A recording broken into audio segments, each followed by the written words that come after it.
நான் 6 மாசமா திருநாய் மாதிரி நாயா போய் அலைஞ்சு ஒரு பொண்ணை லவ் பண்ணி அவ லவ் கேட்கல வேற தாய்க்க முடியாம தற்கொலை பண்ணிக்கலாம் முடிவு பண்ணி நான் மாட்டில குச்சிட்டேன். கரெக்ட் தானே? உன் முகர கட்டிக்கு உன் லவ் ஒர்க் அவுட் ஆகல. நீ தற்கொலை பண்றதுக்கு முயற்சி பண்ணிருக்க. இதுக்கு சிவனே போய் என்ன இங்க கூட்டி வர சொன்ன? நான் பட்ட வேதனைய அவளும் வரும்.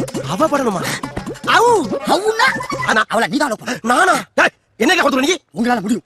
ஏன்னா என்ன விட நீங்க தான் பர்சனாலிட்டி ஜாஸ்தி. ஒரு ஜாரியில பார்த்தா வால்யமயம் கமல் மாதிரியே இருக்கு. கமல் மாயா? Is it? அவள நான் லவ் பண்ணி ஏமாத்துறேன்டா. அப்படின்னு எனக்கு சத்தியம் பண்ணி சத்தியம் பண்ண. டேய் என்னடா செத்துட்டா? அவனே எங்க செத்தா? நீ தான் சத்தியம் பண்ணி சாவ ஸ்டார்டிங் பண்ணு. யாரா அந்த பையல? உன்னுடைய அண்ணனுங்களா? அண்ணங்களா? அட அரமண்டா அயோக்கிய பையலே. உன்னை அனாதை பையன் நினைச்சடா.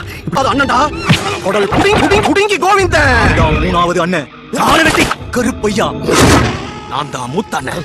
தளபதி தங்கராசு. அவளை காதலிச்சு ஏமாத்துறன்னு சத்தியம் பண்ண பாரு. அத முடிக்கிறேன். அப்பதான்டா என் தம்பியோட ஆத்மா சாந்தி அடையும். அப்பதான் நம்ம டெய்லி பிஸியா இருப்போம்.